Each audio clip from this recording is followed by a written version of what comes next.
a statement in Isaiah basically saying the world is falling apart. Staring back at Israel, saying judgment is turned away backward and justice stands afar off. For truth is fallen in the street and equity cannot enter.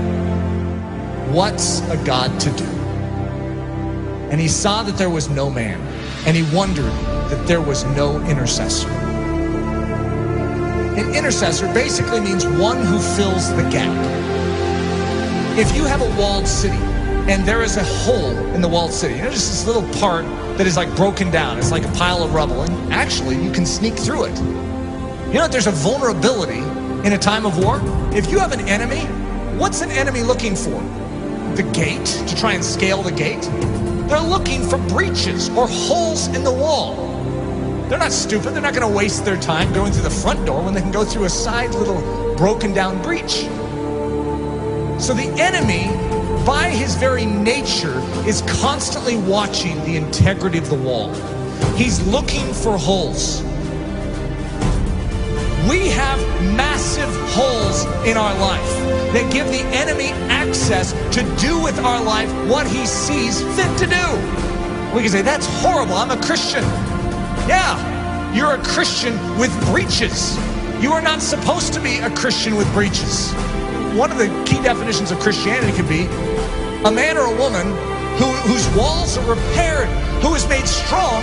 Why? So that they are useful to God and they're not just constantly inwardly fighting demons. They can be outward focused. God says to Israel, I will bless you so that you can become a blessing to the nations. God's pattern is to make you strong so that you're useful. There is a hedge that is supposed to be built up around your life, and it very likely isn't. You need a strong man. You need someone who can step in and fight off that enemy to make you strong so that you can start focusing outward instead of on your own issues.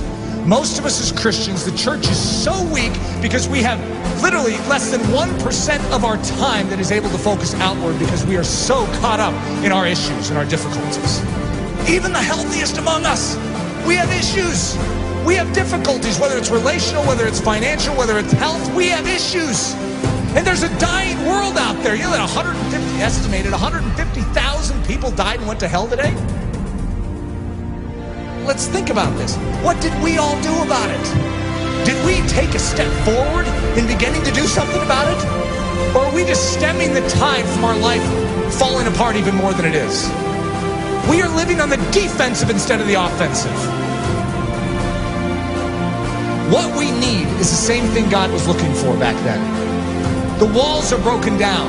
The city is in disrepair. Israel is without a defender. Where's the intercessor? You know who Jesus Christ was?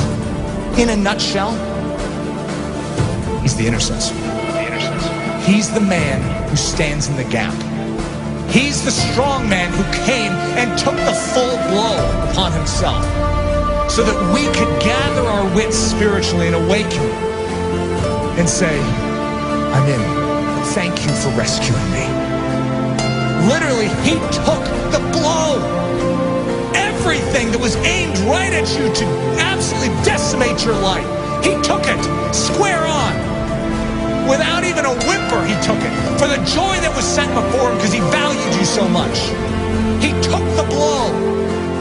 See, one of the things that happens with the life of Jesus, we have a tendency to make him a mousy character.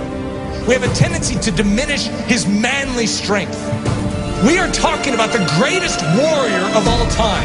In the Old Testament, the term is Lord of Hosts, the captain of captains, the general of generals. And he's a general that led his troops into battle with his own life. He's the one that did it. All the rest of the army was cowering in the background. They couldn't fight this army, and he stood up single-handedly and defeated them. That is our intercessor. That is our king. And the same way that he stood for you then, I want you to know, he still stands for you now. When you behold the cross, and you behold the resurrected Christ, and when you behold the ascended Christ who sits at the right hand of the Father, you no longer will just remain where you are. you will say, God, do it all within me. For your glory, make me strong. Make me strong to give. God is looking for an intercessor, someone who will make up this breach. We need to become a body that is thinking about every single one around us, as opposed to ourselves. Coming to church going, I need to be prayed for this week. What about who can I pray for this week? Just a different mindset. It's not what this church can do for you, but what you can do for Jesus Christ and this church. Think of that attitude shift, saying, God, you made this life and you have called me for more than just to save me. You have rescued me so that I could become a rescuer. Who needs rescued? Who needs help? Who needs me to stand in the gap and take the hit? That's the attitude. It's not your skin and how you can save it. It's how you can spend it for His glory. His glory. For His glory.